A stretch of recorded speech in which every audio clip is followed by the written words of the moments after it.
ప్రభునామానికే మహిమ కలుగునుగాక. కూడి వచ్చిన మీ అందరికీ, కర్మల ఆత్మీయ సహవాస సంఘ విశ్వాసులందరికీ మన ప్రభువును ఆయన ప్రియ కుమారుడునైన యేసుక్రీస్తు వారి శ్రేష్టమైన నామములో శుభములు మరియు అందరికీ వందనాలు. యెహెజ్కేలు గ్రంథం 12వ అధ్యాయాన్ని మనం ధ్యానం చేసుకుందాం. యెహెజ్కేలు గ్రంథం 12వ అధ్యాయం. ఈ 12వ అధ్యాయంలో ముఖ్యమైన అంశం ఏంటంటే, వెంటనే రానున్న గడ్డు కాలానికి సంబంధించిన 2 సూచనలు ఈ అధ్యాయంలో మనం చూస్తాం. వెంటనే రానున్న గడ్డు కాలానికి సంబంధించిన 2 సూచనలు మనం ఈ అధ్యాయంలో చూడబోతున్నాం. 12వ అధ్యాయం నుంచి 19వ అధ్యాయం వరకు మనం చూస్తే 4 నుంచి 11 అధ్యాయాల్లో యెరూషలేముపై తీర్పు రావడానికి కారణం వారి అవిధేయత అని మనం చూస్తాం. యెరూషలేము ముట్టడను గూర్చి యెహెజ్కేలు అనేకమైన సూచనలు చూపించారు. తర్వాత దానికి కారణాలు కూడా చూపించారు. తర్వాత దానికి కారణాలు చూపించినా కానీ యెరూషలేము పతనాన్ని గూర్చి యూదులకు ఇంకా నమ్మకం కుదరట్లేదు. కాబట్టి యెహెజ్కేలు క్రొత్త సూచనలు బోధలు ఇస్తున్నాడు.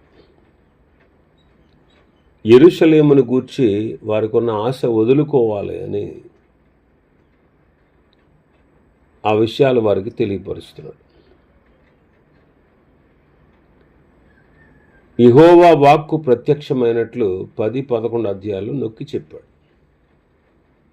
ఇంకా 12వ అధ్యాయం నుంచి 19వ అధ్యాయం వరకు ఇంకా ఎక్కువ సూచనలు, ప్రసంగాలు, సామెతలు పొందుపరిచాడు. ఈ 12వ అధ్యాయం యొక్క ప్రాముఖ్యమైన అంశం ఏంటంటే, వెంటనే రానున్న గడ్డు కాలానికి సంబంధించిన 2 సూచనలు ఈ అధ్యాయంలో మనం చూస్తాం. మొదటి వచనం, మరియు యెహోవా వాక్కు నాకు ప్రత్యక్షమై ఇలాగూ సెలవిచ్చాను. యెహోవా వాక్కు అంటే యేసుక్రీస్తే. ఆయన ప్రత్యక్షమే మాట్లాడాడు. కెరూబుల యొక్క ప్రత్యక్షత అయిపోయింది. దాని తర్వాత వాక్కు ప్రత్యక్షమైంది. మరి వెంటనే ప్రత్యక్షమయ్యాడా, లేక యెహోయాకీము చెరపట్టబడిన 6వ సంవత్సరం 5వ నెలలో ప్రత్యక్షమైన సందర్భమా, లేక 7వ సంవత్సరం 5వ నెలలో ప్రత్యక్షమైన సందర్భమా, లేకపోతే రెండింటి మధ్యలో జరిగిందా ఈ ప్రత్యక్షత అనేది ఖచ్చితంగా మనం చెప్పలేం.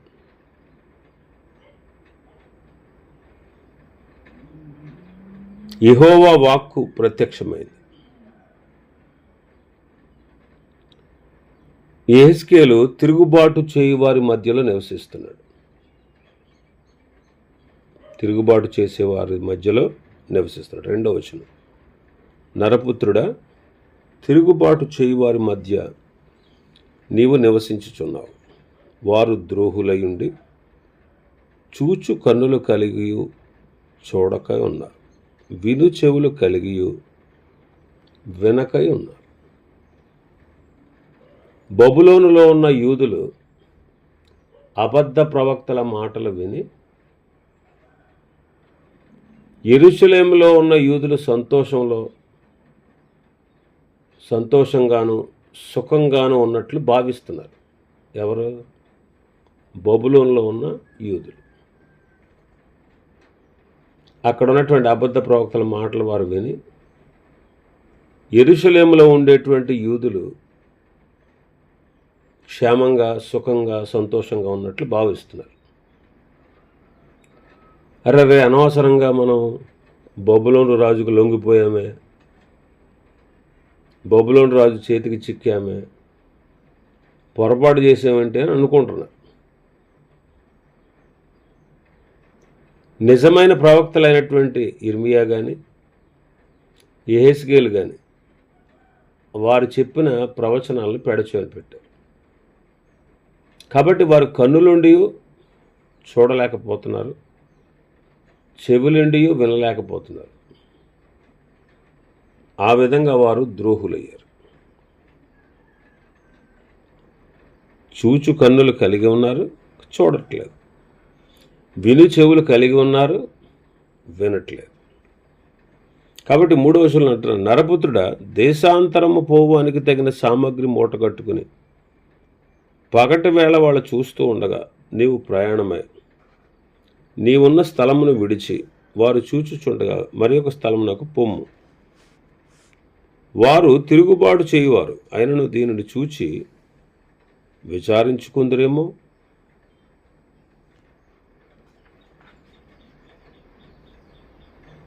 యెహెజ్కేలు వారి మధ్యలో ఒక సూచనగా ఉన్నాడు. యెహెజ్కేలు వారి మధ్య ఒక సూచనగా ఉన్నాడు. యెహెజ్కేలు చేసి చూపించేవాడు. యెహెజ్కేలు చేసే పనులు చూసినప్పుడు అక్కడ ఉన్నటువంటి ప్రజలకు అవి వింతగా కనబడాయి. అప్పుడు ప్రజలు అడిగేవారు, ఏంటి అబ్బాయి నువ్వు చేసేది ఏంటి అని. అప్పుడు యెహెజ్కేలు, నేను మీకు సూచనగా ఉన్నాను, నేను చేసినదే మీకు కలుగుతుంది అని చెప్పేవాడు. ఇలాంటి సూచనలు ఈ గ్రంథంలో యెహెజ్కేలు చేసి చూపించాడు. 4వ అధ్యాయంలో 5వ అధ్యాయంలో మనం చూసాం. మరి ఇక్కడేమంటున్నాడు, ఇశ్రాయేలీయులు చూచుచూ ఉండగా గోడకు కన్నం వేసి సామగ్రి మూట కట్టుకుని నేల కనపడకుండా ముఖం కప్పుకొని వారు చూచుచుండగా దేశాంతరం పోవునట్లు వెళుతూ ఉన్నాడు.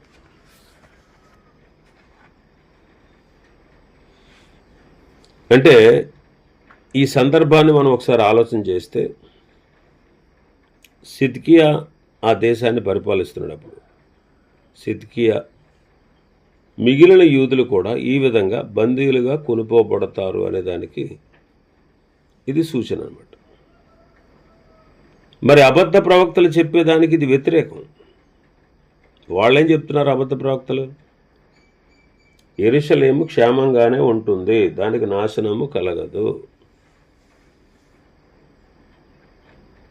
చెరలోకి వెళ్ళిపోయిన వారిని కూడా మళ్ళీ నేను తిరిగి తీసుకొచ్చేస్తున్నాను. ఇలాగ వాళ్ళు అబద్ధ ప్రవచనాలు చెప్పారు. మరి యెహెజ్కేలు చెప్పేది, ఇర్మియా చెప్పేది వాళ్లకు భిన్నంగా ఉంది. ఇక్కడ యెహెజ్కేలు యొక్క ప్రవర్తనను చూచి యూదులు ఎందుకు ఇలా చేస్తున్నావు అని ప్రశ్నిస్తే, యెరూషలేములో ఉన్న యూదులు ఇలాగే కొనుపోబడతారని చెప్పాడు. అప్పుడు అక్కడ ఉన్నటువంటి వాళ్ళు ఆ వార్తను బబులోను చెరలో చెప్పాడు కదా, ఆ చెప్పినటువంటి ఈ వార్తను కొందరు యెరూషలేమునకు చేరవేసేవారు. మరి అది నెరవేరినప్పుడు వారిలో కొందరైనా సరే దేవుని కార్యాలు చూసి ఆలోచిస్తారని యెహెజ్కేలు యొక్క ఆశ, దేవుని యొక్క ఆశ.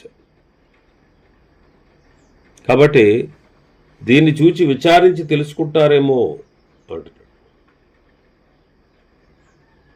వారి దుర్మార్గతను విడిచిపెడతారేమో, తిరుగుబాటు మానతారేమో అని యెహెజ్కేలు ఈ కార్యాలు చేస్తాడు.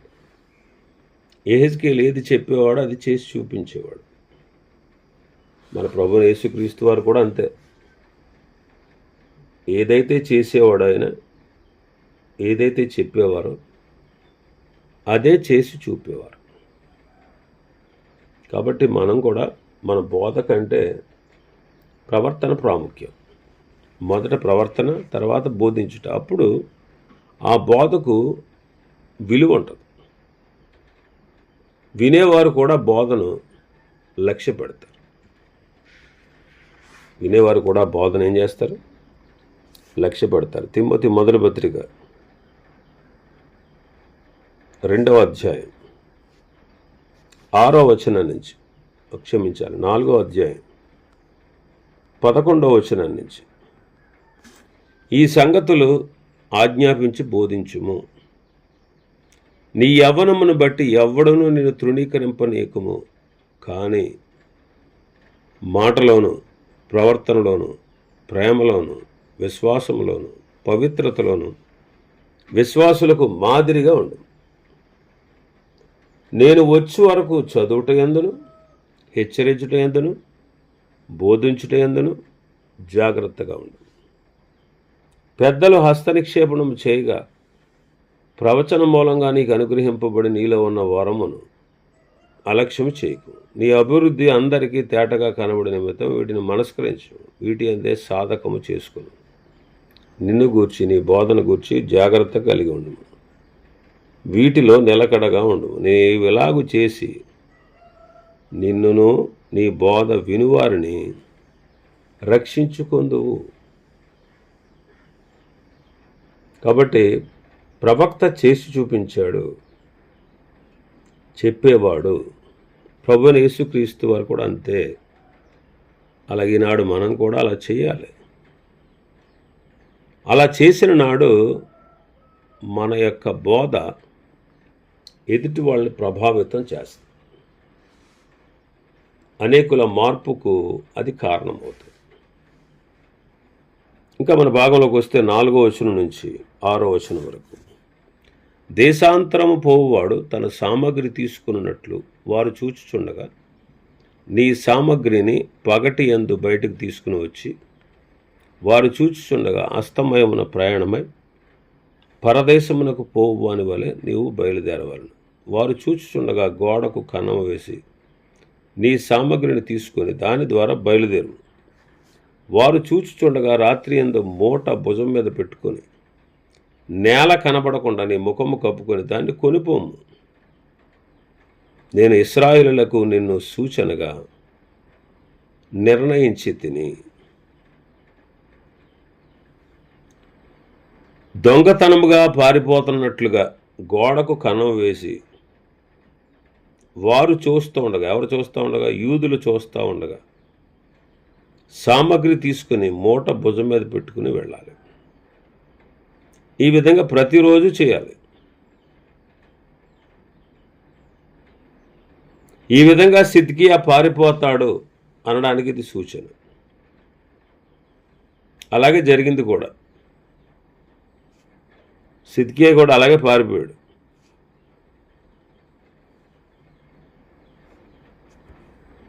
ఇర్మియా గ్రంథం 39వ అధ్యాయం 4వ వచనం, యూదుల రాజైన సిద్కియాయు అతని యోధులందరూ వారిని చూచి పారిపోయి రాజు తోట మార్గమున 2 గోడల మధ్యనున్న గుమ్మపు మార్గమున పోయిరి. కానీ రాజు మైదానపు మార్గమున వెళ్ళిపోయారు. అయితే కల్దీయుల సేన వారిని తరిమి ఎరుకో దగ్గరనున్న మైదానంలో సిద్కియాను కలుసుకొని పట్టుకొని రాజు అతనికి శిక్ష విధింపవలనని హమాతు దేశంలో రిబ్లా పట్టణంలో దగ్గరనున్న బబులోను రాజు అని నెబుకద్నెజరు వద్దకు వారిని సిద్కియాను తీసుకుని పోయారు. బబులోను రాజు రిబ్లా పట్టణంలో సిద్కియా కుమారులను అతని కన్నుల ఎదుట చంపించెను. మరియు బబులోను రాజు యోధా ప్రధానులందరినీ చంపించాను. అంతటా అతడు సిద్కియా కన్నులు ఊడదీయించి అతని బబులోనుకు తీసుకుని పోవటకై సంకెళ్లతో బంధించాను.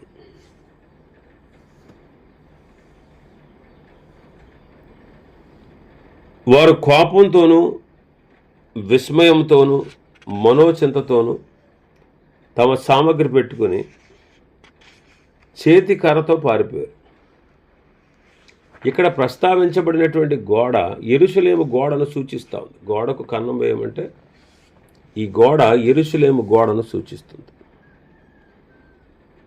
దాని నుండి తప్పించుకుని సిద్కియా పారిపోయాడు. దాని నుంచి తప్పించుకుని సిద్కియా పారిపోయాడు.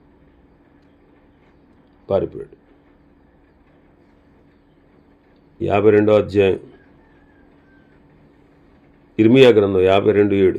పట్టణ ప్రాకారములు పడగొట్టబడగా సైనికులందరూ పారిపోయి రాజు తోటకు దాపైన 2 గోడల మధ్యనున్న ద్వారపు మార్గమున రాత్రి అందు పట్టణంలో నుండి బయలు వెళ్ళిరి. వారు చూస్తూ ఉండగా 6వ వచనంలో మనం చూస్తే, వారు చూచుచుండగా రాత్రి అందు మూట భుజం మీద పెట్టుకుని నేల కనపడకుండా నీ ముఖము కప్పుకొని దాన్ని కొనిపోము. నేను ఇశ్రాయేలుకు నిన్ను సూచనగా నిర్ణయించాను. యెహెజ్కేలు చూపించిన ఈ సూచన సిద్కియాకు అక్కడ ఉన్నటువంటి పెద్దలకు నెరవేరింది. బబులోను రాజు సిద్కియా కనులు ఊడదీయించాడు, అంటే నేల కనపడకుండా చేశాడు. భుజం మీద పెట్టుకుని, మూట భుజం మీద పెట్టుకుని నేల కనపడకుండా అనడా, నేల కనపడకుండా అంటే సిద్కియాక 2 కన్నులు ఊడదీయించాడు, 2 సంఖ్యలతో బంధించాడు, బబులోనుకు తీసుకుపోయాడు. మళ్ళీ తిరిగి తన దేశాన్ని అతడు ఇంకా చూడలేకపోయాడు, బబులోనులోనే మరణించాడు.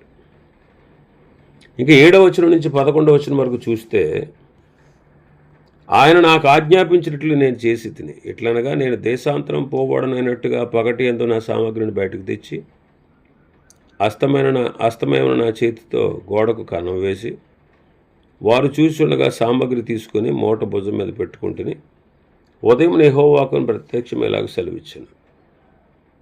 నరపుత్రుడా, నీవు చేయనిది ఏమని తిరుగుబాటు చేయి ఇశ్రాయేలును నిన్ను అడుగుదురు కనుక నీ వారితో ఎట్లను, ప్రభువుకు యెహోవా సెలవిచ్చినదేమనగా, ఈ దేవోక్తి భావము యెరూషలేములో ఉన్న ప్రధానికిని దానిలోనున్న ఇశ్రాయేలుకు అందరికీ చెందును. కాబట్టి వారికి ఈ మాట చెప్పుము, నేను మీకు సూచనగా ఉన్నాను, నేను సూచించినది వారికి కలుగును, వారు చెరలోనికి పోయి దేశాంతర నివాసులవుతారు. యెహెజ్కేలు చేసేటువంటి సూచన అది ప్రజలకు హాస్యాస్పదంగా ఉన్న ప్రవక్త యెహెజ్కేలు దేవుని ఆజ్ఞను పాటించాడు. ప్రజలు హేళన చేసిన దేవుడు ఆజ్ఞాపించింది చేయాలి. యెరూషలేములో ఉన్నవారు కొనిపోబడడానికి సూచనగా తమ సామగ్రిని ఎత్తుకొని వేరే స్థలానికి వెళ్ళాడు. గోడకు శబ్దం రాకుండా చేతితో తవ్వాడు, కన్నం చేశాడు. ఇది ఎంత త్వరగా సిద్కియా వెళ్ళిపోతాడో ఆ విషయాన్ని సూచించింది. మరుసటి ఉదయం మరలా యెహోవాకు యెహెజ్కేలుకు ప్రత్యక్షమైంది. తిరుగుబాటు చేసి ఇశ్రాయేలు వచ్చి ఏమంటున్నారంటే, నరపుత్రుడా, ఏంటి నువ్వు చేసింది ఏంటి, ఎందుకు ఇలా చేస్తున్నావు అని అడిగారు. దానికి జవాబుగా యెహెజ్కేలు చెప్పాల్సింది ఏంటంటే, ఈ దేవోక్తి యొక్క భావం యెరూషలేములో ఉన్న ప్రధానికి అంటే సిద్కియాకు దానిలో ఉన్న ఇశ్రాయేలులకు అందరికీ చెందుతుంది అని 10వ వచనంలో చెప్పాడు. యెహెజ్కేలు మోసుకొని పోయేటువంటి భారము సిద్కియా శ్రమకు సూచనగా ఉంది. మరి ఇశ్రాయేలుల గ్రంథాల్లో రాజుపై ఈ ప్రవచన భారం ఉంచబడింది అని రాయబడింది. ఇక్కడ 11వ వచనంలో నేను మీకు సూచనగా ఉన్నాను, నేను సూచించిందే వారికి కలుగుతుంది, వారు చెరలోనికి పోయి దేశాంతర నివాసులు అవుతారు అంటే బబులోనుకు కొనిపోబడతారని చెప్పాలి. వారు నమ్మకం ఉంచినటువంటి సిద్కియా రాజు తన రాజభవనాన్ని, ఆస్తి అంతస్తుల్ని విడిచి పట్టణం వదిలి వెళ్ళిపోవాలి. అతడు వెళ్ళిపోతూ తన వస్త్రాలు తీసుకుని వెళ్ళాలి. అలాగే సిద్కియా రాజు వెళ్ళిపోతూ తన వస్త్రాలు తీసుకువెళ్ళాడు.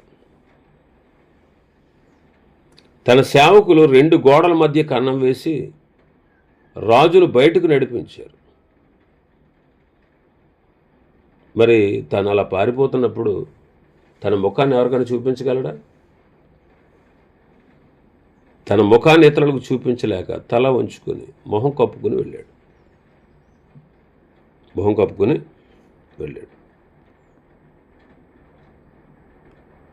12వ వచనంలో అదే మాట ఉంది. మరియు వారిలో ప్రధానుడగువాడు రాత్రి అందు సామగ్రిని భుజం మీద పెట్టుకుని తానే మోసుకొని పోవటకై తన సామగ్రిని బయటకు తెచ్చుకునేవాళ్ళని గోడకు కన్నం వేసి నేల చూడకుండా ముఖము కప్పుకొని పోవును. సిద్కియా కల్దీలకు పట్టుబడేటట్లుగా దేవుడే వీలు కలగజేశాడు. యూదుల సాంప్రదాయం ప్రకారం యెరూషలేము నుండి యెరికో మార్గంలో ఒక గుహ ఉందంట. దానిలో సిద్కియా దాక్కున్నాడు. దేవుడు ఒక జింకను ఆ గుహకు మీదుగా పోనిచ్చాడు. ఆ జింకను కల్దీయులు వెంటాడారు. వారు ఆ గుహ దగ్గరికి వచ్చేటప్పటికి సిద్కియా బయటకు వచ్చాడు. వెంటనే వారు సిద్కియాని పట్టుకున్నారట. ఇది యూదుల సాంప్రదాయ ప్రకారం రాయబడినటువంటి స్టోరీ. తర్వాత కల్దీల దేశమైన బబులోనుకు అతను తెప్పించారు. అయితే ఆ స్థలాన్ని అంటే తన స్వదేశాన్ని చూడకుండా అతడు అక్కడే చనిపోతాడు. 13వ వచనంలో అతన్ని పట్టుకున్నట్టుకై నేను వలయొగ్గి వాడిని చిక్కించుకొని కల్దీల దేశమైన బబులోనుకు వాడిని తెప్పించేదను. అయితే ఆ స్థలమును చూడకయే అతడు అక్కడ చచ్చును. రిబ్లా ప్రాంతం అనేది ఇశ్రాయేల్ యొక్క పొలిమేర అనమాట. అక్కడ అతని కన్నులు ఓడబెరికాడు, అందుడుగా చేయబడ్డాడు. అతడు బబులోను రాజును చూస్తాడని ఇర్మియా చెప్పాడు. ఇర్మియా ప్రవచించాడండి. 39వ అధ్యాయంలో 7వ వచనం. అంతటా అతడు సిద్కియా కన్నులు ఓడదీయించి అతని బబులోనుకు తీసుకుని పోవటకి సంకెళ్లతో బంధించాను. 34వ అధ్యాయం 3వ వచనాన్ని చూస్తే నీవు అతని చేతుల నుంచి తప్పించుకున్న జాలక నిశ్చయముగా పట్టుబడి అతని చేతికి అప్పగింపబడదు. బబులోను రాజును నీవు కనులారా చూచెదవు. అతడు నీతో ముఖాముఖిగా మాట్లాడును. నువ్వు బబులోనుకు పోవద్దు అని ఇర్మియా ముందే చెప్పాడు 34వ అధ్యాయంలో. 39వ అధ్యాయంలో ఎగ్జాక్ట్గా అలా జరిగింది. కానీ యెహెజ్కేలు చెప్పింది ఏంటంటే బబులోను రాజును చూసిన అతడు బబులోను దేశాన్ని చూడలేడు. ఈ రెండు ప్రవచనాలు పరస్పరం ఒకదానికొకటి విరుద్ధంగా ఉన్నాయని సిద్కియా అనుకుని దీన్ని నమ్మలేదు. కానీ రెండు నెరవేరాయి. ఒకటి, కల్దీ దేశాన్ని చూడకుండా చేస్తాడు, కల్దీ దేశంలో చనిపోతాడు. కళ్ళు పీకేసిన తర్వాత ఆ దేశాన్ని ఎలా చూస్తాడు? చూడలేడనమాట. చూడకుండా ఆ దేశంలోనే అతడు చనిపోతాడు. 14వ వచనం మనం చదివితే 14వ వచనం, మరియు వారికి సహాయులై వచ్చిన వారందరినీ అతని దండు వారిని అందరినీ నేను నలుదిక్కులా చెదరగొట్టి కత్తి దూసి వారిని తరిమెదను. దాని నెరవేర్పు కూడా ఇర్మియా గ్రంథం 52వ అధ్యాయంలో చూస్తాం. ఆ సమయంలో సిద్కియాతో ఐగుప్తు సైనికులు కూడా ఉన్నారంట. సిద్కియాతో ఉన్నటువంటి యూదులలో మరణాన్ని తప్పించుకున్నవారు ఐగుప్తుకు, బబులోనుకు, మాదీయ పారసీక దేశాలకు చెదిరిపోయారు, మారదీయ ప్రాంతాలకు చెదిరిపోయారు. ఈ ప్రవచనం అక్షరార్థంగా నెరవేరిందనమాట. అందుకే వారిని ఆయా దేశంలో వెళ్ళగొట్టిన తర్వాత నేనే యెహోవానై ఉన్నానని వారు తెలుసుకుంటారు. 16వ వచనంలో చూస్తే నేను యెహోవానై ఉన్నానని అన్యజనులు తెలుసుకున్నట్లు తాము చేరిన అన్యజనులలో తమ హేయకృత్యములన్నిటిని వారు వివరించి తెలియజెప్పుటకై ఖడ్గము చేత కూలకుండను, క్షామమునకు చావకుండాను, తెగులు తగలకుండాను నేను వారిలో కొందరిని తప్పించేదను. అక్కడికి వెళ్ళి అన్యజనుల మధ్యలోనికి వెళ్ళి వాళ్ళ మధ్యలో ఇదిగో మాకు ఇలా జరిగింది అని చెప్పాలి. ఆయనే దేవుడురా బాబు, ఆయన్ని వదిలిపెట్టేసి ఆయన విసర్జించి మేము ఇలాంటి బాధలు తెచ్చుకున్నాం అని దేవుడు వాళ్ళలో కొంతమందిని ఏం చేశాడంటే వారు చేసిన హేయకృత్యాలన్నీ వివరించి తెలియజెప్పడానికి కొందరిని చంపకుండా, క్షామానికి అప్పగించకుండా, తెగులు తగలకుండా వారిలో కొందరిని తప్పిస్తానని దేవుడు, అంటే వారు తమ పాపాలు, తమ హేయకృత్యాలు తెలుసుకొని ఆ దేశాల్లో వాళ్ళు పశ్చాత్తాపడతారు. ఇది ఒక సూచన ఈ అధ్యాయంలో. వారు తమ తప్పును వారు తెలుసుకుంటారు. అన్యజనుల మధ్యలో అన్నమాట. ఈనాడు మనం కూడా అన్యజనుల మధ్య దేవుని మనం మహింపరచాలి. మనం కూడా అన్యజనుల మధ్యలో చక్కగా దేవుని గూర్చినటువంటి విషయాలు చెప్పాలి. దేవుని యొక్క బిడలుగా మనం ప్రకాశించాలి. అన్యజనుల మధ్యలో సత్క్రియలతో అన్యజనుల మధ్యలో మనం ఎదగాలి. అప్పుడు అనేకులు మనల్ని బట్టి దేవుని వైపుకి తిరుగుతారు. ఇంకా మరికొన్ని విషయాలు ఈ అధ్యాయంలో ఉన్నాయి. ప్రభు చిత్తమైతే రేపు దినం మరికొన్ని విషయాలు ధ్యానం చేసుకుందాం. దేవుడి వర్తమాన వాక్యాన్ని మన వినికిడిలో ఆశీర్వదించును గాక. ఆమేన్.